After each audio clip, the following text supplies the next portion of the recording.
Jesus didn't die because obedience leads to death. He died because God, who sees from beyond time, knew that nothing less than total alignment could heal what sin had fractured. And Jesus chose to walk that path all the way through into eternity. From a limited view, the cross might look like a failure, but from God's view, from outside of time, it was the most powerful demonstration of alignment ever made. Jesus didn't come to avoid pain, he came to overcome it by walking straight through it, without a doubt, without control. And then he rose. The tomb was empty. Hundreds of people saw him alive afterwards. They touched him, ate with him. Every single one of his disciples was ready to die rather than deny him. And many of them did die. Brutal deaths. You don't die for a lie.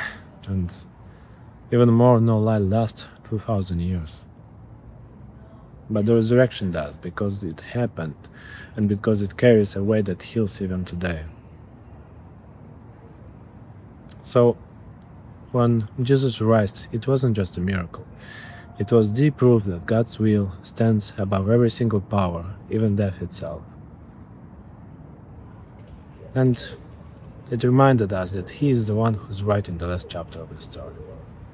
So, when Jesus trusted all the way through, the Father placed all authority in heaven and on earth upon Him as the image of His reign. In that trust, He became the true embodiment of His nature, of God's nature.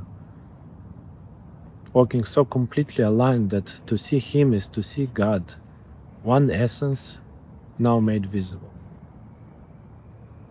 We need to understand the difference between a life unfolded from pride and a life unfolded from alignment with God. One path relies on what we can see, and the other relies on who we trust. And the truth is, it's much easier to stay in control than to trust the one who sees what we can't. But Jesus did. He trusted completely. And His resurrection proved that it wasn't for nothing. It proved that God's realm is real, that His will is above it all, and that faith is the only key of salvation.